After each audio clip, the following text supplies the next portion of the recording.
Hi, folks. I'm Dan Dworkis, and this is the Emergency Mind Podcast, a space where we bring together lessons from the emergency department and beyond about performing at our best when it matters the most and applying knowledge under pressure. Now, our guest this episode is Dr. Jen Wagner. Now, you might remember Jen from episode 71, where we talked about unleashing human potential. We're going to go in a similar but sort of different direction today, which I'm really excited about and I think is seriously important. Now, Jen has spent 20 plus years in human performance, including time as a D1 athlete, time as faculty of pediatric anesthesia at Stanford, time as the director of perioperative services and the co-chief of anesthesia at Shriners Hospital for Children, and time as the chief medical officer and director of operations at the Liminal Collective. These days, though, she's the founder and CEO of Prosper, a company devoted to women's holistic performance. And in that capacity, we're going to be talking today about helping women optimize their current and future states and helping world-class organizations attract, develop, and retain their female talent. Now, before we get started, a quick reminder. If you want to join individuals and teams around the world who are working to perform better during times of crisis and emergency, there are so many ways to get more involved with the Emergency Mind Project community, and we would love to have you. The easiest way to get started is to try the free crisis skills test, which you can find at emergencymind.com. All right, all that said, let's get into it. And so please help me welcome back to the podcast, Dr. Jen Wagner. Jen, thanks for coming back. Thanks, Dan. Thanks for having me back. I'm excited to be here. Yeah, absolutely. I am so looking forward to digging into this. I think this is a real hole in a lot of the different systems that are being designed for training elite performers out there. And there's just not enough stuff about it, either as an organization or obviously from my perspective as an ally or somebody who wants to help women achieve their best, potential and performance in my organization and folks that I'm training and working with. Geez, I don't even know where exactly to start attacking this from, but like maybe some backstory, like what got you interested in this space to begin with, and this pivot into this part of the universe? Yeah, absolutely.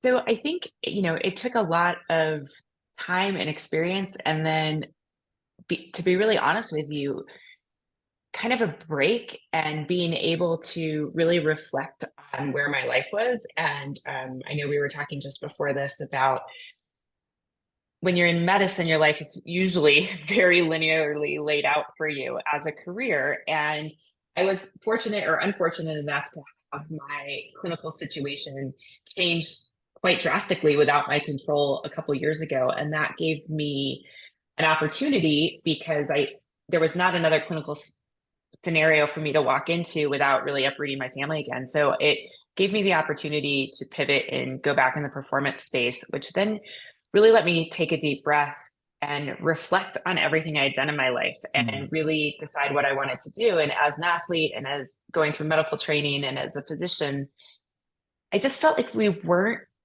talking to women. And I had both of my children as a resident and a fellow, and no one ever really asked me what I needed, if I needed anything, what would help me get back on track, like if my goals had changed, if anything had changed.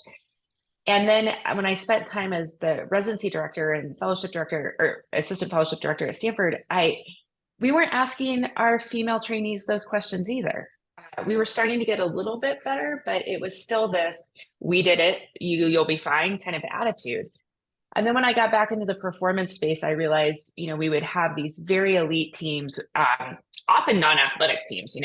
We had corporate teams, we had, military teams, and we were never asking the women any different questions than we were just asking in general. And I think that women often face a different set of responsibilities that society has just kind of branded as these are somewhat female responsibilities. And it's not even all around child rearing, that's a significant portion of it, but it even it affects lots of women that don't have children and don't have families. And so I just thought, gosh, I had met this amazing group of women from so many different disciplines through my time at Liminal. And we started talking almost 2 years ago saying, how can we bring all of our knowledge from all of our different disciplines and go out and help make the world a better place for women, and not just for women, but for everyone, because we know societies flourish when women are flourishing. And now that women are 51 to 52% of the population, we can't continue to ignore them. We need them in the military, we need them in medicine, we need them in corporations, and we need them to ascend to leadership positions and stay there. And we just see this huge dropout in leadership, whether we're talking healthcare, military, the corporate world. We just need to fix that. So that's kind of how we found it Prosper, to say, how can we empower the women to have a strong voice, develop maybe a different set of resiliency skills than they've had in the past? And then how can we help organizations really identify the roadblocks that are existing for the women in their organizations, whether it's culture, whether it's promotion, the promotion vehicles, et cetera, to really help women feel empowered, feel like there's a place for them in the organization and a pathway towards a leadership position within those organizations. Yeah, there's so much in there, right? There's like so many different threads to take from this and to drive forward with it. And I think that digging into this appropriately forces all of us to look at a bunch of different levels of scale at what we're doing, right? And because a lot of this is like, okay, how are we training individuals? How are we encouraging people to perform in various specific situations? And those are, obviously what we're going to talk about here is more of the high stakes, high pressure scenarios. But then also as systems and organizations, we talk a lot on the podcast about creating intelligent defaults, right? Around designing systems that tend to have optimal outcomes be the default outcome for it. But is that probably also something we need to get into, like how to design a system that supports people better? You said that one of the ways you started getting into this is that we realized that we're not asking our women, we're asking women questions and the right questions. Maybe that's the right place to start. What should some of the questions we collectively be asking? What should I left a verb out of that sentence, but that's fine. I think these are questions we should probably be asking everyone, to be honest with you. I think they just, like, what do you need in this environment to succeed? What is the one thing, if we could take off your plate, that would make every day easier? What would that one thing be?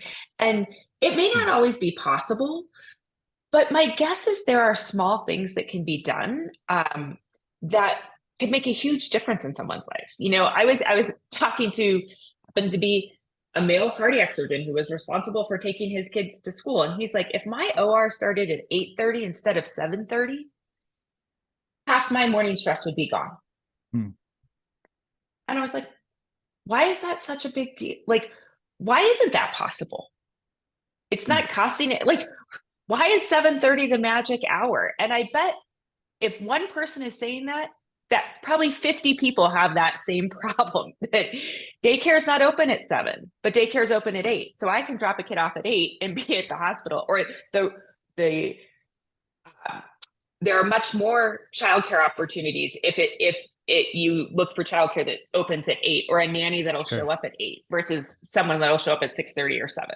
And so I think there's lots of little things, if working with women who've decided to have a family, instead of feeling guilty, which I think many top performers are, about taking time off and being home, rephrasing those conversations to say, what's the best pathway for you to come back? You are important to this company. You are important to this organization. We want you back. What's the best pathway for you to come back? And then to keep that conversation open as that time goes on, because oftentimes you have that conversation as a woman before you've had a child, especially if it's your first, and you don't know what your life's going to be like. You don't know what's going to happen. You don't know what's going to happen with your partner. You don't know if everybody's going to be healthy. So you might have one plan when you have that initial discussion, but does anybody have that plan in those 6 to 12 weeks before they come back, saying, how are you? What can we do to smooth this transition? Have new things come up for you? So I think there's a lot of those decisions. I think having a culture too, where organizations are demonstrating what they're doing for almost all of their talent, but really for women. Do you have a culture where if a woman says something in a meeting and a man takes credit for it, there there is a sense of psychological safety that someone can sit up and say, you know what, actually, actually Mary said that. And I think that's a really great idea, because I think that's what often happens is, we're sitting in meetings, we're sitting, especially at the higher and higher levels, and women say things and they're talked over, and they're immediately, someone else is taking credit for their ideas. And so is your culture set up, and are the leaders noticing that? Have these issues been brought to the attention that the people in the room are aware of it? So if that behavior exists, it's quickly corrected. And it doesn't have to be punitive. It just says, oh, actually, Jill said that, and I thought that was great. Or so I think just all of those little things, I mean, it's not revolutionary. These little things can make a huge difference.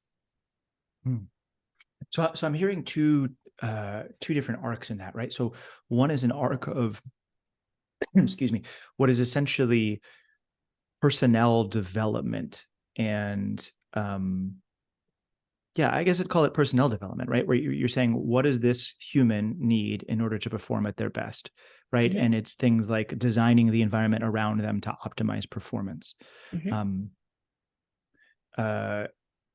And there's just an endless supply of ways in which the hospital system does not function like that, right? In which the hospital system is designed to be an unyielding force against which you are crushed as a performer, and you try to find your way through the cracks, right? I mean, literally everything is like not designed in the way that you'd want it to be. And there's often no ability, I'm not going to get into the logistics nightmare I went through yesterday at the end of my overnight shift in order to jump through multiple hoops to re-achieve compliance with the thing that I'd already, anyway, it's very not designed like that, right? And then another is creating sort of the baseline launch pad for everybody, which is talking about things like building psychological safety into discussions, talking about things like redesigning some of the cultural norms about how we communicate in some places. And I think it's, or I wonder if it's worth discussing also, like this paper that just came out from the NHS within the last week, which I will admit I have read blips of, but not the whole thing, talking about the prevalence of sexual harassment and sexual violence towards surgeons, and specifically towards female surgeons. And this is just like table stakes, right? Creating an opportunity for everybody to feel safe at work, and in order to even start performing. So I don't know, maybe we have three threads in there, but what feels compelling to get into? It's really interesting. So I've spent the beginning of this week in Washington, D.C. with an amazing group of women participating in a briefing on Capitol Hill for Congress about women's performance. And the end point was to get to how do we, what is the current state across health and wellness, sports and athletics, and the military, really. And the end state was to get to how do we get more women into the military and keep them there, was kind of the bottom line. But hearing from these experts from physiology and researchers, scientists, people who have been involved in sports and athletics, physicians, clinicians, and then warfighters, like our female warfighters. And some of this is just, you talk about building a system, is having the information available. We know physically how women should prepare for basic training, and it's different than how men need to prepare. But to achieve the same outcome, which is to complete basic training successfully and go on and have a successful military career, but we don't provide that information anywhere. Like, how hard is it to have a tab on the Go Army website or whatever branch of the armed services that says, if you're getting ready for basic training, if you are a female-bodied individual, here are tips. If you are a male-bodied individual, here are tips to be optimized coming in. So I think it just starts with, it starts with the basics. I think that women, and I'm sorry, kind of going a little tangential here from what you asked, but no problem. I think women often, and this is embarrassing to say as a female physician, but we often don't even understand our own bodies enough to understand what's happening inside, which then affects our ability to perform optimally and show up optimally day in and day out, especially in high pressure states. So I think we have to break a lot of this back down to say, do women even understand what's going on with them? Because there are, I was sitting in a group full of very, very talented female physicians, and we were laughing about how we've had to go to outside sources outside of our medical training to really learn about a lot of things that go on in my body daily, weekly, monthly, yearly, et cetera. And not only learn about that, but learn how it impacts me when I am in a high pressure situation, learn how it impacts my ability to recover, learn how it impacts my ability to, mentally be on and be sharp and all of these things. And so then it's like, if I understand that better, I understand better how to help create the environment in which women do feel optimized and teams feel optimized. And so I think it is kind of breaking things back down and making sure that women, and I think it starts with our teenagers, understand their bodies and their physiology, because then they feel better and they feel more optimized and they feel more confident about what's going on, and they can handle some of this societal pressure because it all makes a little more sense. And then it's saying, okay, you understand what's going on. Now, can you learn to use your voice to talk about it, to say, this is what I need to thrive in this situation. And I think, we're terrible at that in medicine. Like, do we ever ask for a raise? Do we ever ask for different working conditions? No. People says, here are your job. You're like, okay, thanks. And you go on, and there's often this attitude, well, if you don't want it, there's someone else who does. So we don't need to make any expectations. But I've been shocked when I talk to other people in these high stakes environments, when they do go ask and find their voice to go ask for what they need, oftentimes people say yes. We're just never taught that. And so I think I think until people start asking, we're not going to know how to fix the systems. Until people say, this is really what I need to do well here.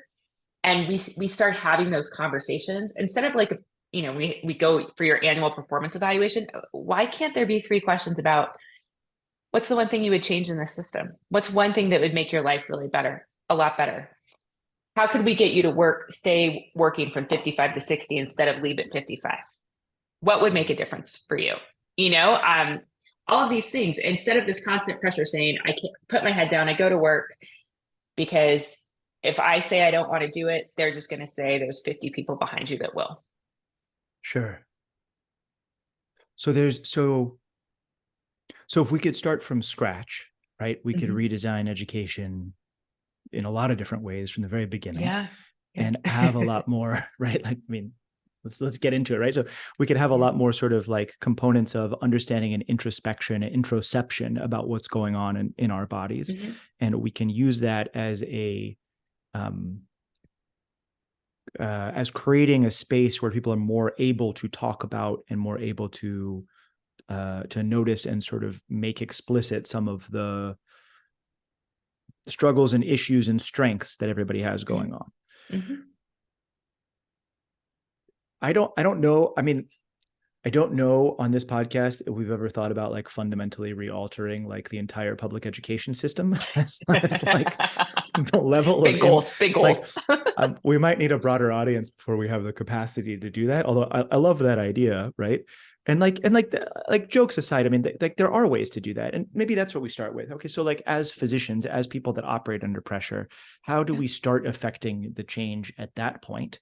And then the sort of sister question to that is like, how do we continue to affect that change in the areas where we seem to have more leverage, which is like medical education in particular? Yeah. I think it comes back to, the work that we've all tried to do is understanding where the stressors are, where are they, what are they, and how do we optimize for them? That there's always going to be a trauma bay with a trauma coming in. There's always going to be somebody crashing in the OR in the ICU. And most of us actually like those environments. Like that, it's that bell curve. And most of us like to be in that sweet spot.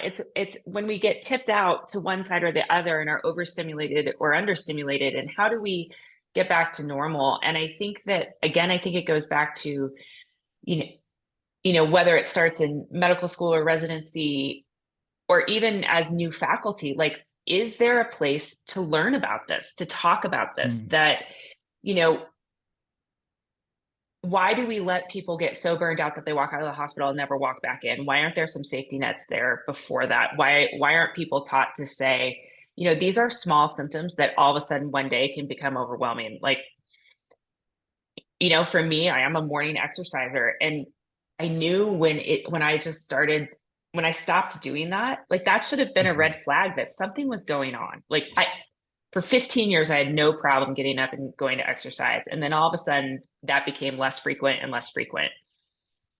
So I think there's little things, but no one was talking about it. No one was in, there was no space to say, gosh, are you guys just really tired? Are you sleeping? Like, nobody asked these really basic questions that if you took, you know, you take take an elite basketball player, every one of those metrics is measured. I mean, you look at pilots, theirs Sure. are measured. And like ours, you know, ours in medicine are not. And so I think it's so easy to go down these paths of burnout, which is the word I hate, but for lack of a better Mhm. one, we'll stick with it for right now, because there's no stop gates. No one's checking in. So is there a way to just put some of that into a system? And I think the generation behind us is better. I Mm. think they have more guardrails. I think they are more comfortable saying, and maybe that's because some of them have been established and we have better rules around residents, but how do we switch that to when you're finished with residency, that those guardrails can stay in place, that, you know, you go from literally 1 week saying you can't be in the hospital more than X amount of hours, you have to have so much time off between shifts, you can only work this many hours a week, to someone saying we don't care what you do. You know, it's so scary. um so is there a way to create some of those same tools that exist that we carry on? And Mm. so people understand, like, when I start to feel this way, when I am not sleeping, when my routine is changing, those might be subtle red flags that I am moving down a bad path. And can we rewrite that path? Is there enough checking in processes with mentors, things like that in the system that stop this overwhelming Mm. catastrophe that's lined up?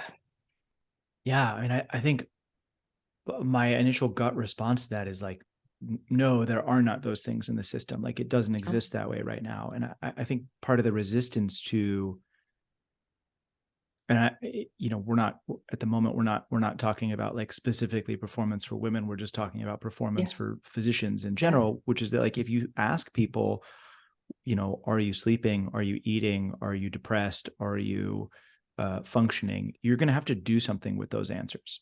Right. And I think Mhm. that's a scary thing to ask your team, because they're not probably going to be great answers. And it's a scary thing to answer because, you know, I could imagine how I would have felt about that when I was in training, which is like, well, I'm not going to answer this.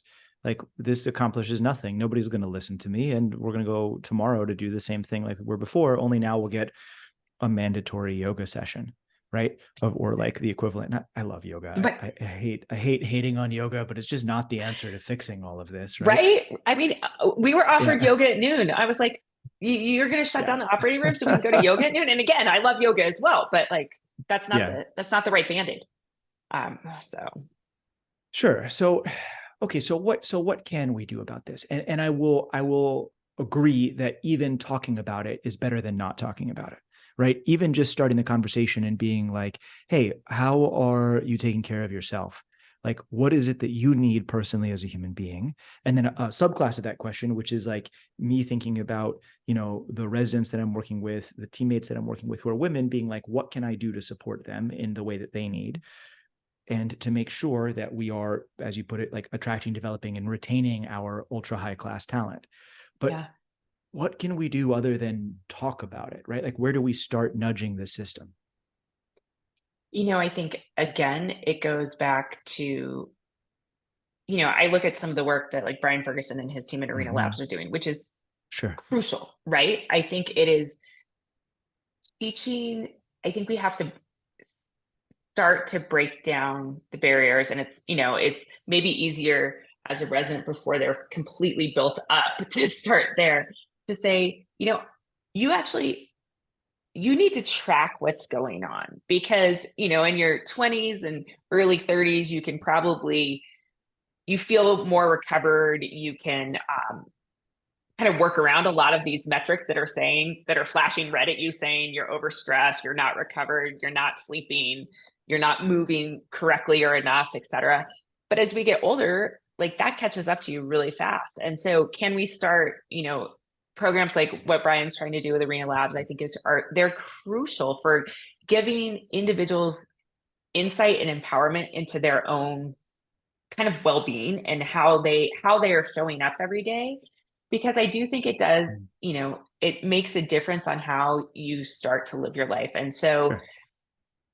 and I think we have to take the fear of retribution and again, this is the problem, right? It's like, we can say all these things, but the staffing models aren't there to say, oh, you need a day, or you had something traumatic happen to you yesterday. You didn't sleep all night because maybe you lost a patient that was unexpected, or had these catastrophic events happen in our careers that we're supposed to just file away and move on. And there's no redundancy in the system to say, wow, you should probably take the day off, or wow, this was really bad. What do you need? And so I think until we start to recognize in ourselves our patterns, because everybody's a little bit different and everybody's needs are different.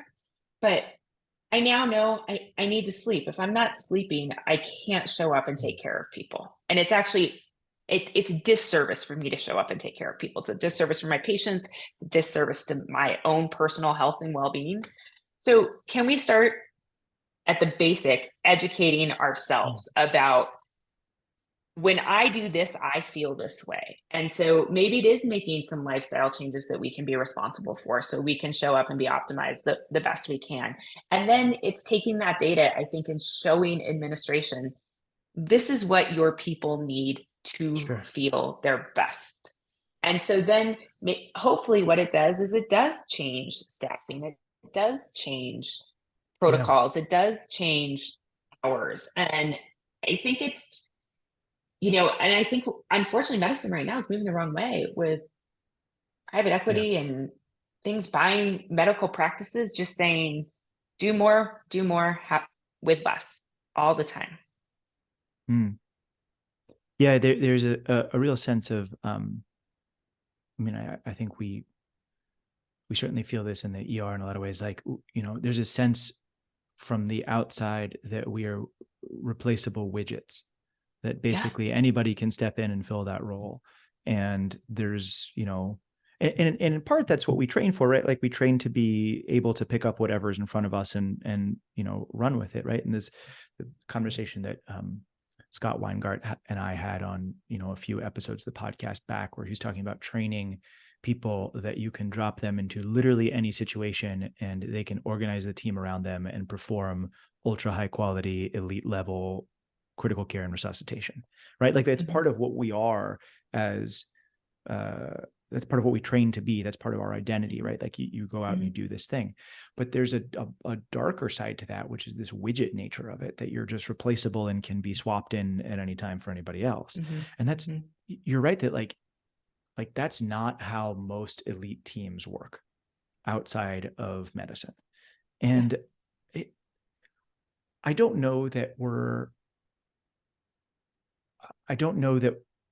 even know if we should point towards, acting more like a basketball team than like a group of ER doctors, right? I think that's a whole broader question about the direction of pointing for that.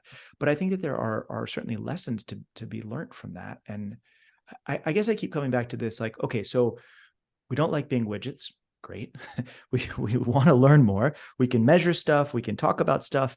What do we do, right? How do we change this? And maybe we have a group of people listening to this who are somewhere in the middle, right? They are team leaders or shift captains, but they're not department chairs. They're not heads of hospitals, but they're listening to this and they're saying, Jen's saying we need to help our women providers and our women operatives learn more about themselves.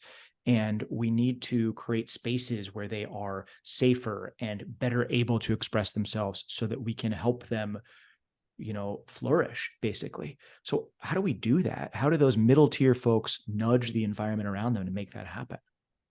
Yeah, I think that's so important. And I think, and especially coming from women, that's often where women are leading, especially in healthcare. You look at our nursing culture, Mhm. and that middle tier, teams are often led by women. Nursing departments are often led by women. And I think it's anyone who's in that mid level really actually knowing their team. This comes back to, team dynamics. Like, how well do you know your team? How much trust is on your team? Because if that team has trust, and those or those teams, those smaller teams, create the environment where teams function well. There's a psychologically safe place in that team, et cetera.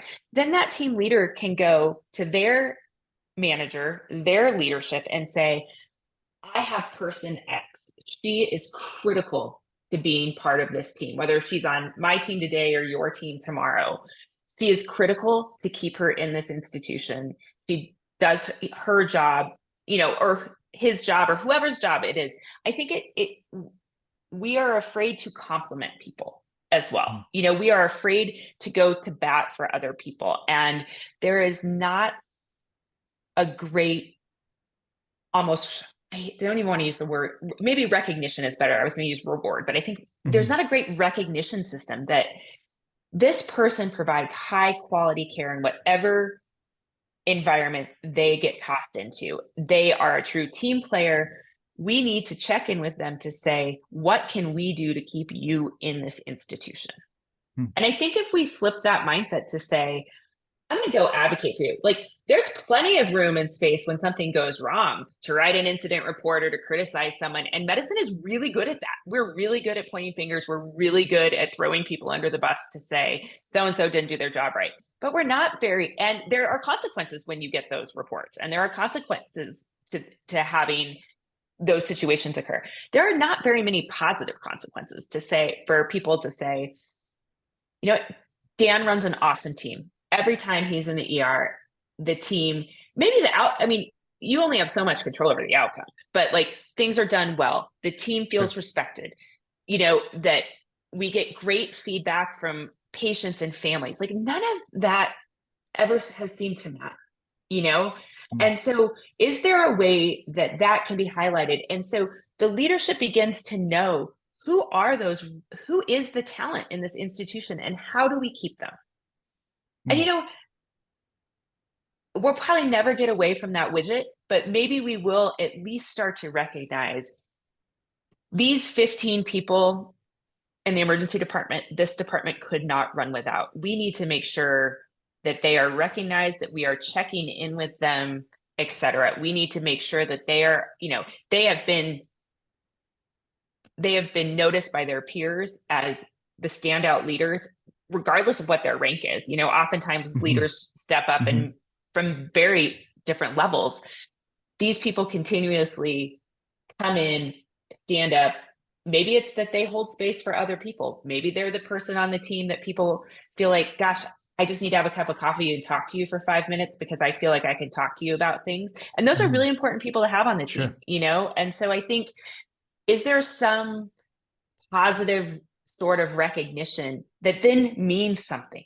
Sure. Maybe they're chosen for leadership programs if you get so much positive recognition. Maybe, is there some kind of pay it forward? So these people say, so when times are bad and when things are going crappy, they go, this institution has my back. They know what I do. They know what a good job I do. And this is how it goes. And this is how I'm rewarded for that. And right now it seems to be, I mean, and granted, I've been out of medicine for a couple of years, I will admit that. But it was like doing your best was a given. And then you were punished if something wasn't quite your best. But you were never rewarded for going above and beyond. And you were never rewarded for being the go to person. You just got more added to your plate.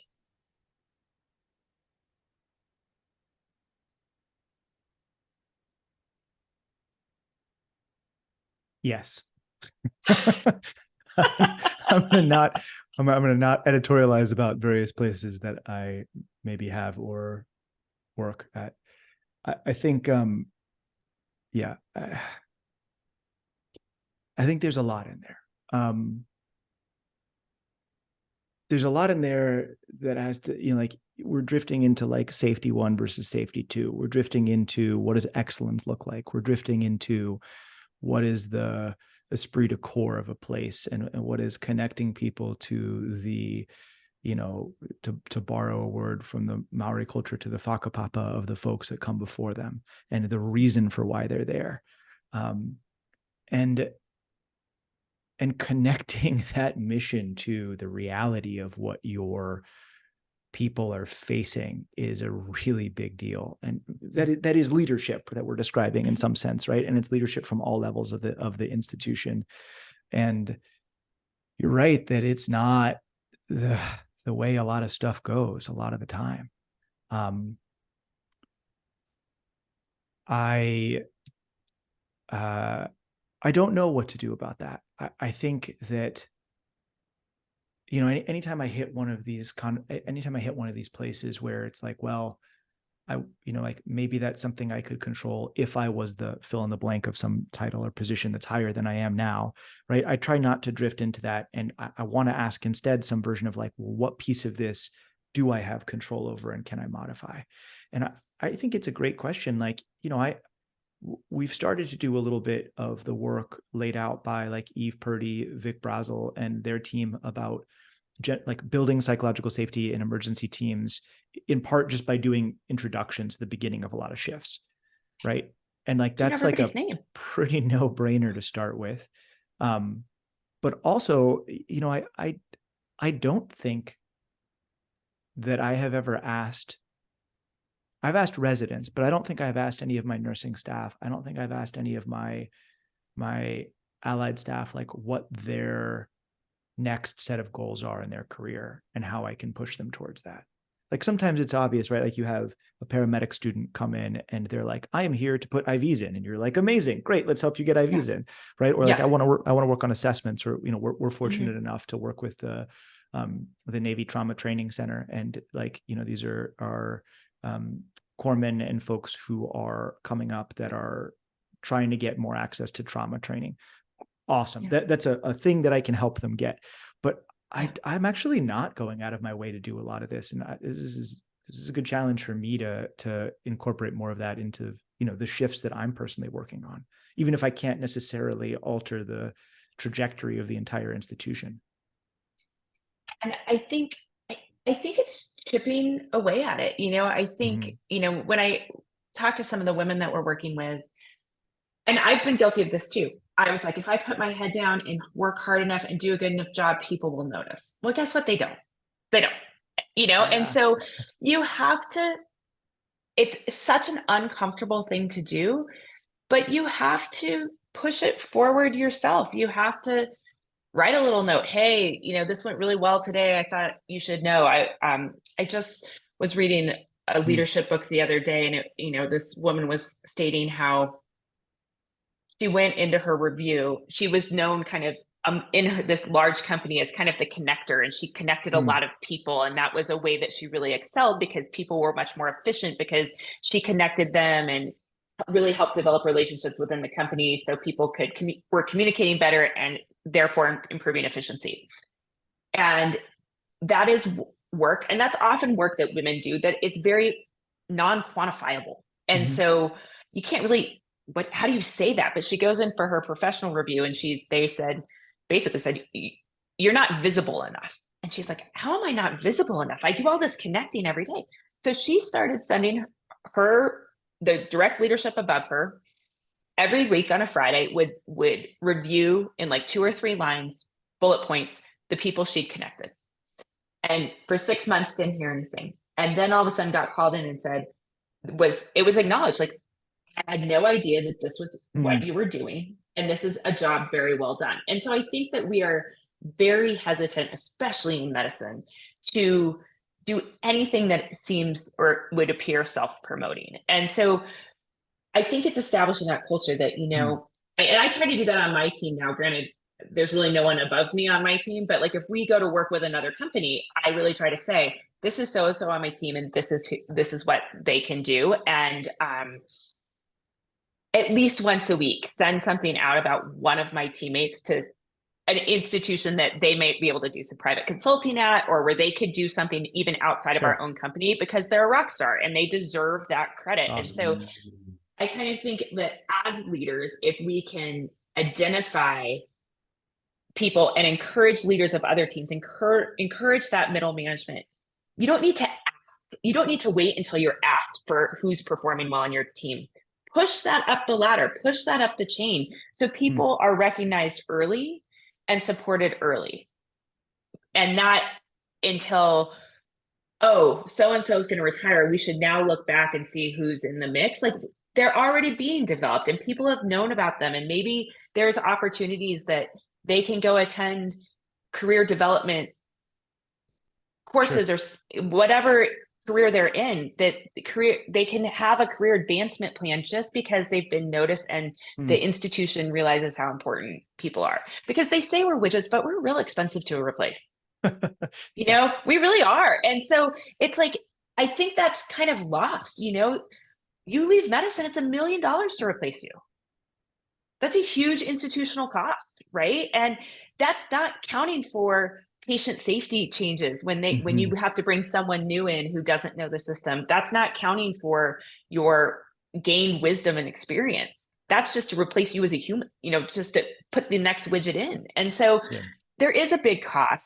And I think if we can start helping people learn how to self-promote a little bit, or really being the champions of recognition. And maybe it doesn't change right away, but I guarantee you, if you have a great colleague who is a few years behind you and just really great team player, whatever characteristics you were looking for, and every time you send that to your department chair, so-and-so showed up really great today. Like, it doesn't have to be monumental. It doesn't, like, had a challenging leadership scenario and really, really performed above and beyond. Sure. And those people will start to get noticed. And I think it changes the dynamic. It changes the dynamic of the team, and it eventually changes the dynamic of the organization. And people feel respected and they feel cared for, and they feel that the institution's investing in them, which I think is lost a lot in medicine. And that's why we leave. Yeah. Yeah.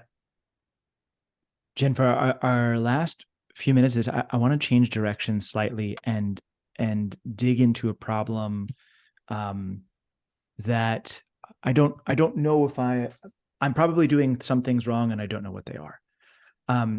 One of the situations that we encounter frequently in emergency medicine, and there are parallel situations to this across all of the domains that we tend to talk about in the Emergency Mind Project, is having junior leaders step into leadership roles and start to run crisis situations.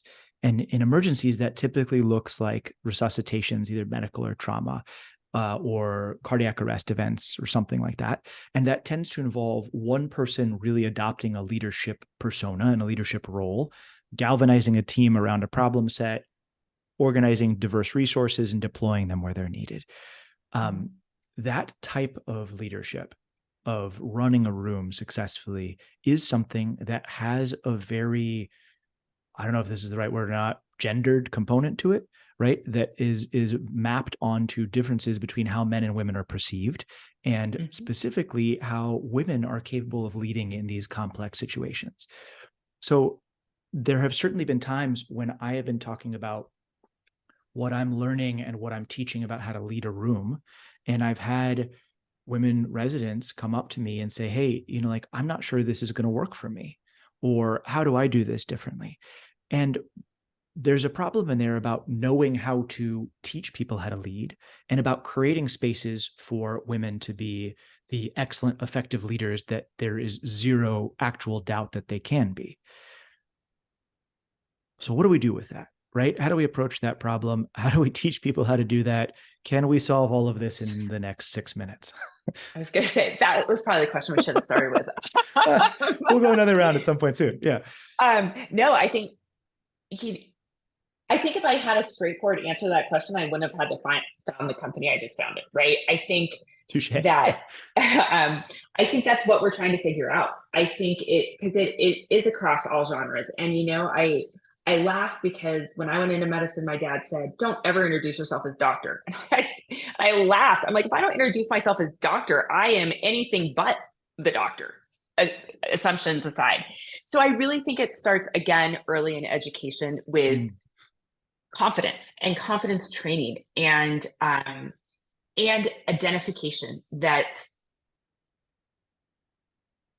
because I agree with you, we tend to default. We have these default patterns. And if you and I are standing at the head of the bed, they are going to default to you. That's just what happens, whether it's right or wrong, it's what happens. And I mean, I used to have a male resident with me who's 15 years younger than I am, and they would, patients and families would default to him because he was, and he'd be like, it's my first day. I don't know. You probably want to ask her.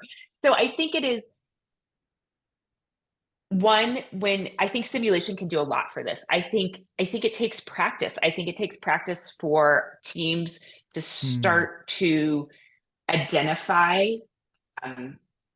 with different types of leadership, and it gives those leaders a chance to practice a little bit, maybe some techniques that they're somewhat uncomfortable doing, that they can say, okay, but it takes simulation in a multidisciplinary environment, which we're not very good at doing. And I don't think we're very good at doing in medicine. You know, in anesthesia, we go in the simulator and the simulations were awesome, but they were all anesthesia residents in there. So we had no problem listening to each other because we understood. But I wasn't in there with maybe a 65-year-old nurse who had never seen a woman in my position, and a 70-year-old male surgeon who wanted to be the boss when I needed to take over. And I think learning to practice in those real-time environments are really important.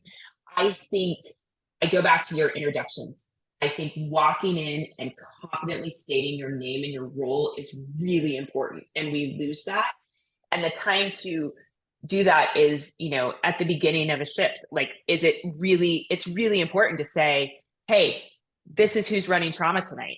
This is who our team leader is. And so I think so those roles are well established. So when they come in and start taking over, and then I think, and I talk a lot to women about this, is we have to speak with confidence. We have to come in, and so many women are so confident in these situations, but there's still this default to say, oh, I'm sorry, or to not delegate in the same way sometimes. And we're almost taking in too much information instead of really being a little harder and saying, no, you need to take that information to so-and-so. Like, that's not for me right now. And so I think it is practicing a communicate, because those scenarios take a gender neutral communication style, right? Everybody almost needs to learn to communicate in a very similar pattern. So whoever's in the room is used to the cadence, is used to, there's a reason there's algorithms for these scenarios and things like that. So we move in an organized setting. And so I think it's getting used to communicating in that style. And I think that just takes practice. And I think,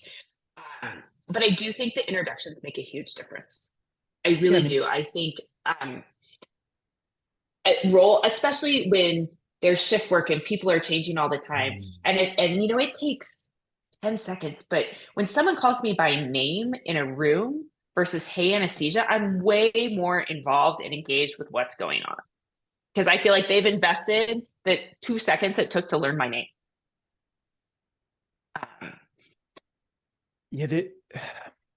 Yeah, right. Like, you could imagine the type of communication that happens when you're in a cardiac arrest and everybody is already clear on the roles, right? Yeah. Like that is like leadership, gender neutral, everything going and it's cooking, right? You're like, I am the captain. This is what we're doing. And it goes.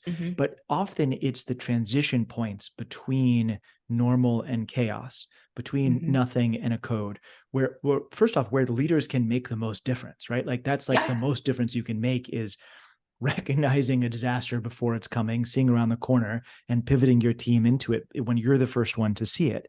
But that's also sometimes the hardest to do what you're just describing. And I think oh, sorry, go ahead. No, please. Oh, I was going to say, I think it comes back to what we talked about breaking it down and really understanding yourself and how you find your voice. I mean, I remember being in an OR one case I took over.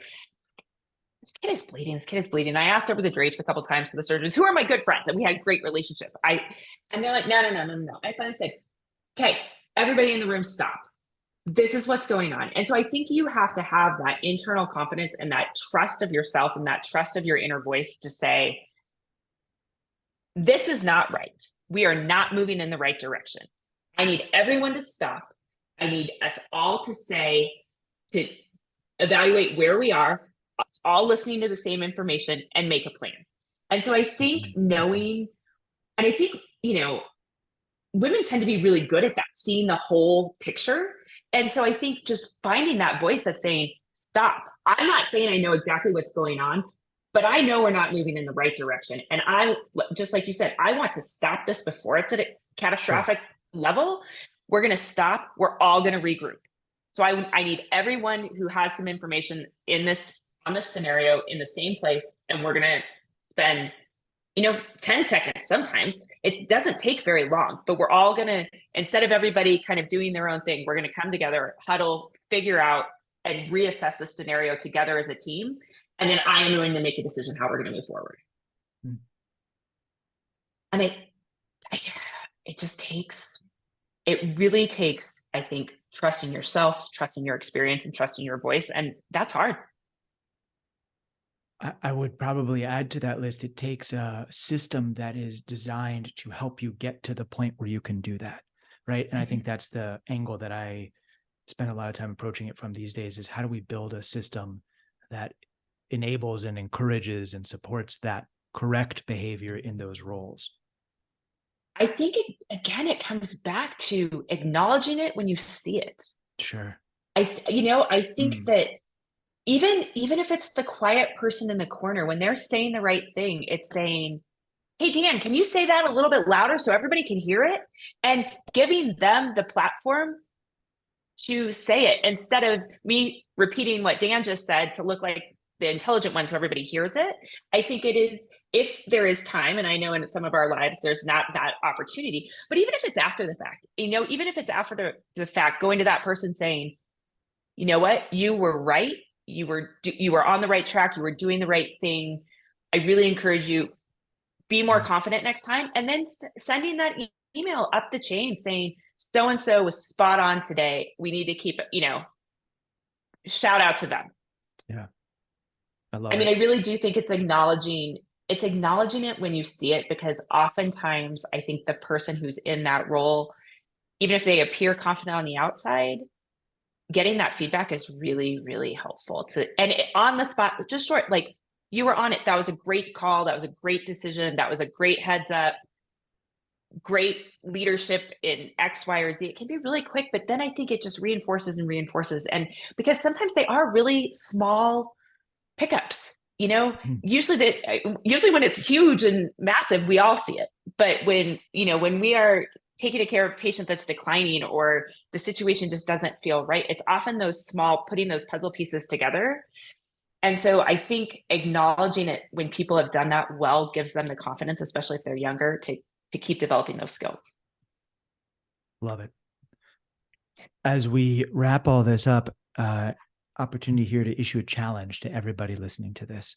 What do you want them to do differently? And maybe it's that, right? Maybe it's like highlight the skills of the people around you, but what is it that you want them to do differently on their next shift or their next operation?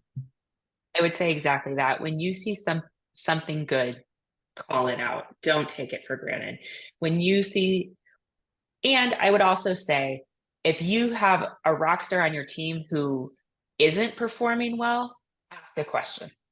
Because, you could really make a difference in someone's well-being by just saying, hey, is everything okay? So I think on either end, we all know who the true talent in our teams are sometimes. And, not everybody's going to be the true talent, but we really want to make sure we are acknowledging greatness when we see it, because oftentimes nobody calls it out. And I think that's a way that we lose our confidence, by thinking we're here doing a really great job, but then going, well, am I really? Because nobody's said anything, and maybe I'm not doing a great job, and maybe I need to be different. So I think those little pieces of encouragement go a really, really long way, and helping develop strong, confident, well-rounded leaders.